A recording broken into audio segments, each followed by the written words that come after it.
Hi everyone, Ellen here with my fourth video in the series, Coexisting with Agoraphobia, Anxiety and Panic Attacks. In this video I would like to talk about something called systematic desensitization. And it's a method that I have used to deal with anxiety reactions in certain situations in the past, and I would like to share it with you today in the hope that it might help some of you. Before I talk about desensitization, I should probably talk about what sensitization is. Roughly, or technically, sensitization is a process by where we become highly sensitive to a specific event or situation, especially emotional events or situations in our life.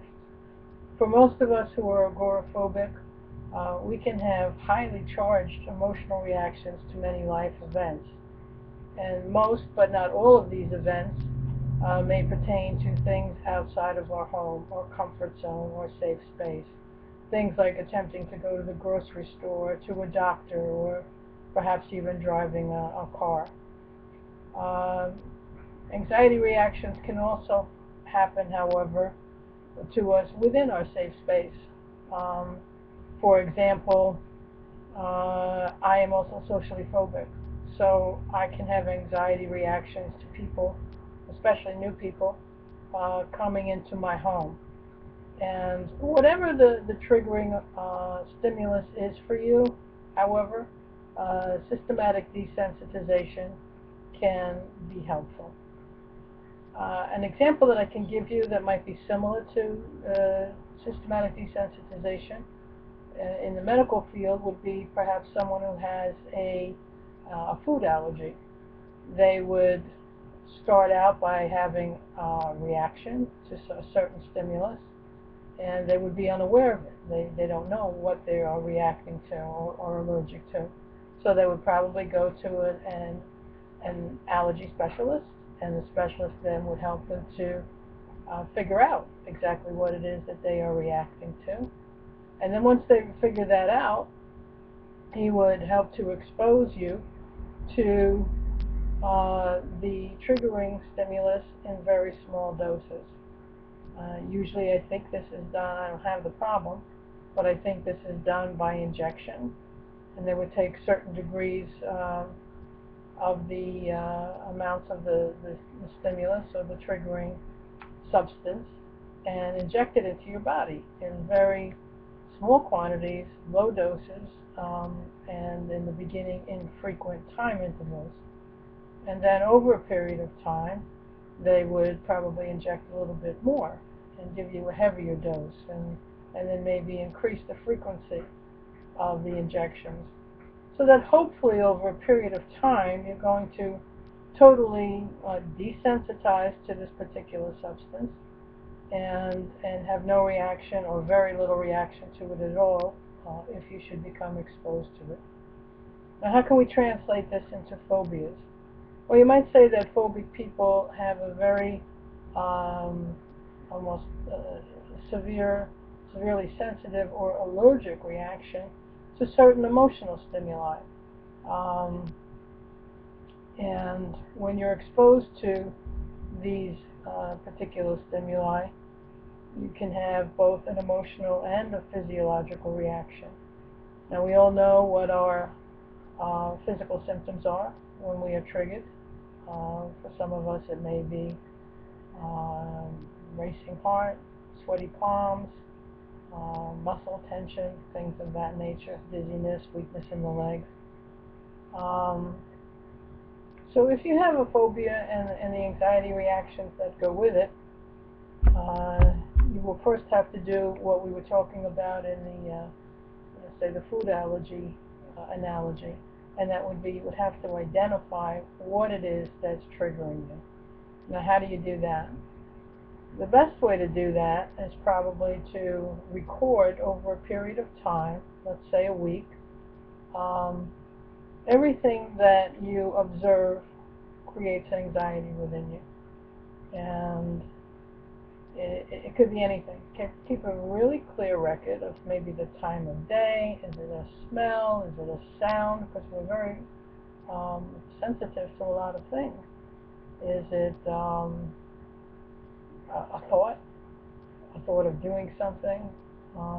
Every time you get in the car? It could be anything. But just keep a note of anything that triggers you anxiety-wise. And then after you've made that complete list for, let's say, a week, go back and take off any duplicates. And what you're left with is hopefully a very complete list of things that bother you. And then take that list and arrange them in an order of the stimulus that is the least troublesome to you, and onward until the one that is the most bothersome. And then we can call this your hierarchy of stimuli.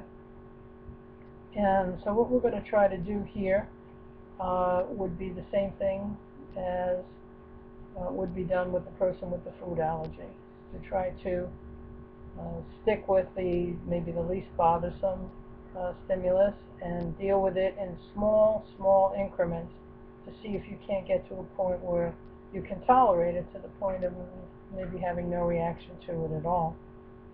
It's like taking baby steps out of your comfort zone and trying to accomplish a new or difficult task.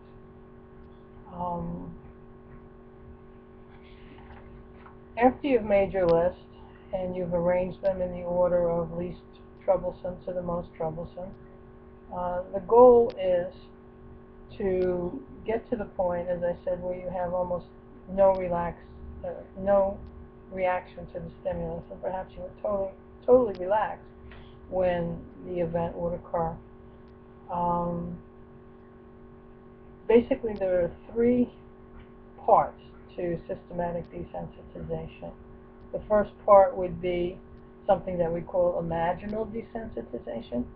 The second part is something called visual desensitization, and then the last part would be in vivo desensitization.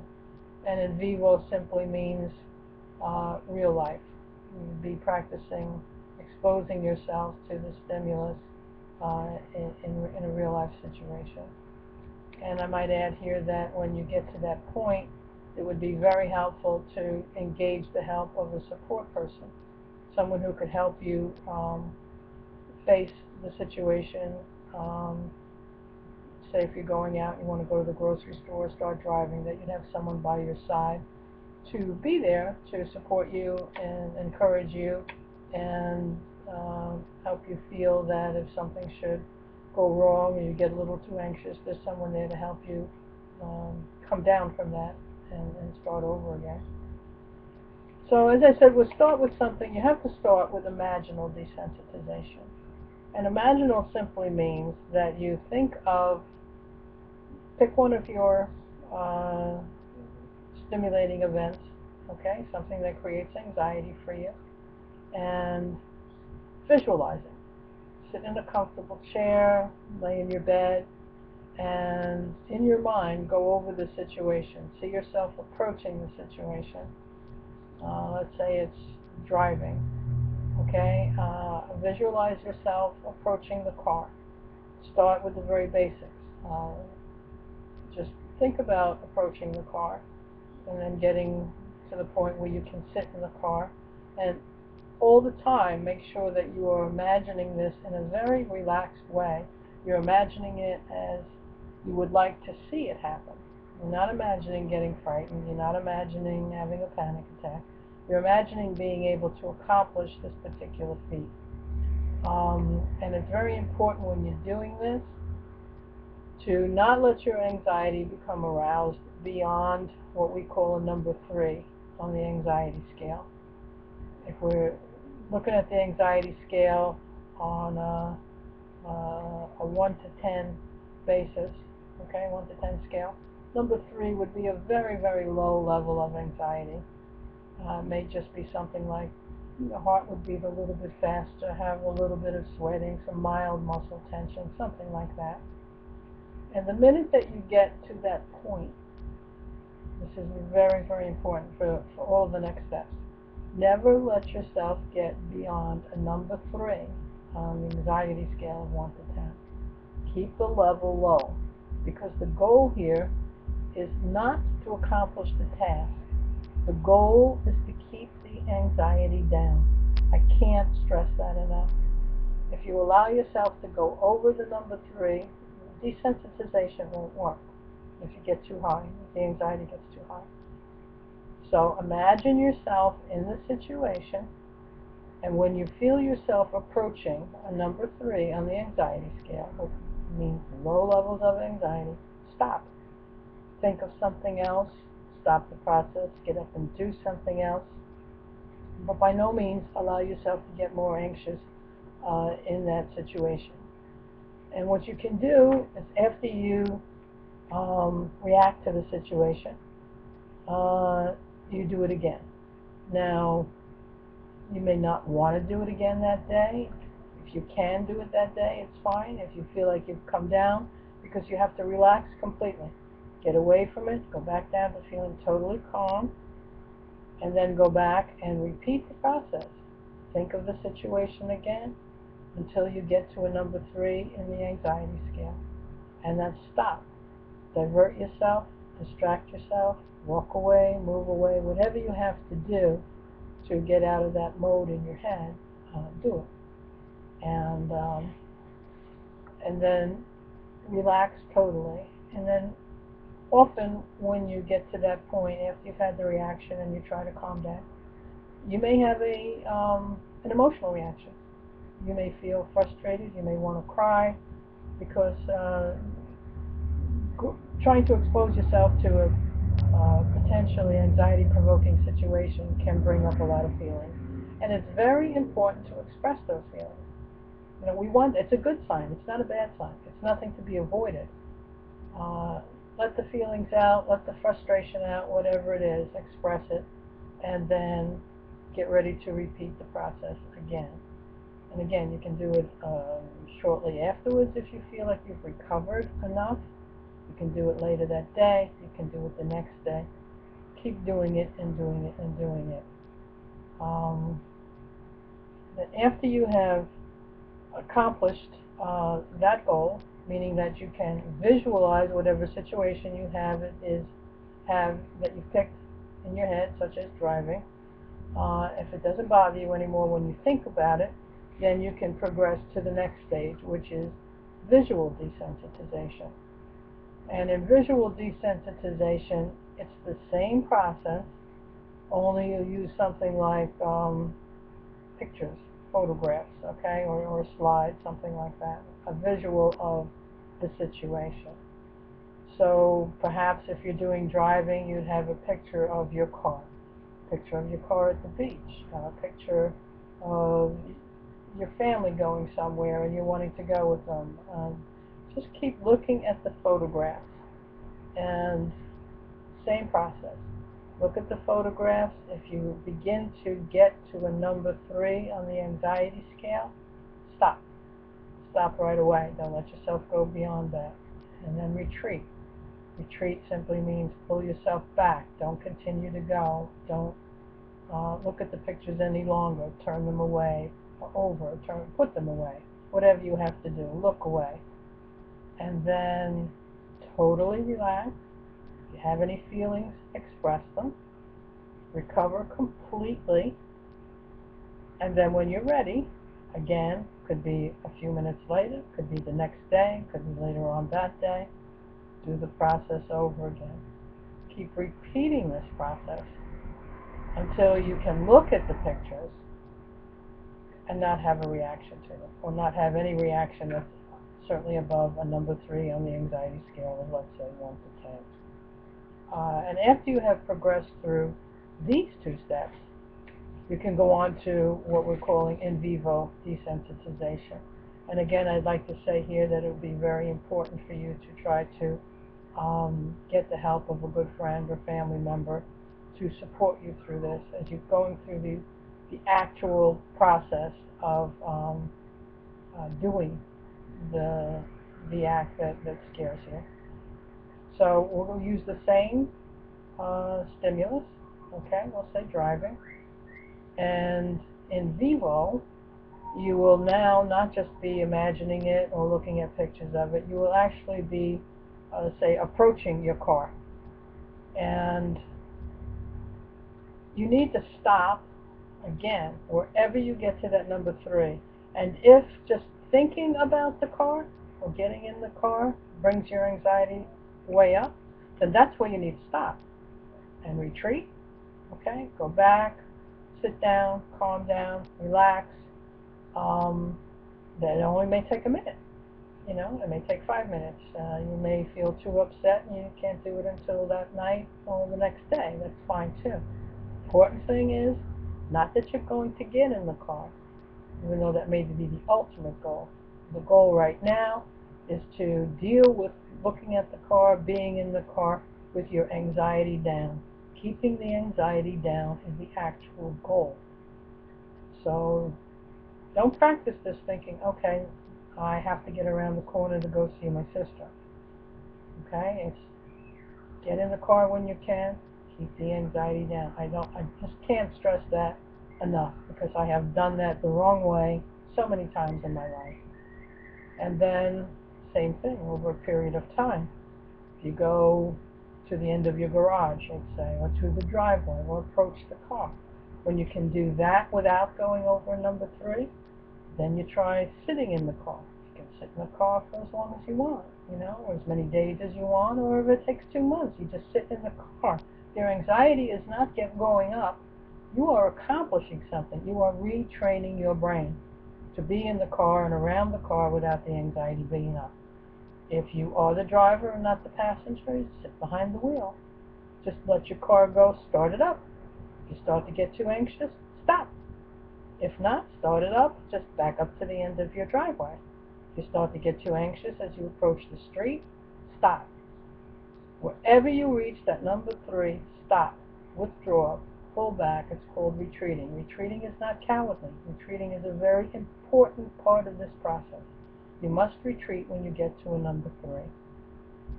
So, anyway, once you have completed this part, the in vivo desensitization, you should be able to go to the last step, which would be to do it perhaps without the support person. Same rules apply. Never go above a number 3, and do it in small steps. There's no race here. You know, sometimes slower is faster, because if you keep trying to say, I really need to get around the corner, or I want to get around the corner, and you go above the number 3, you have just undone everything you have worked so very hard to do. This is actually a very natural process for human beings.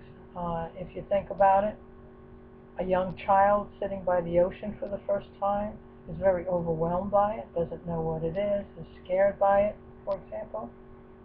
And what they will do, if you observe them, they'll put their toe in the water, they'll take it out, put it in again, that feels good, they're not afraid, nothing's going to happen, they'll take it out.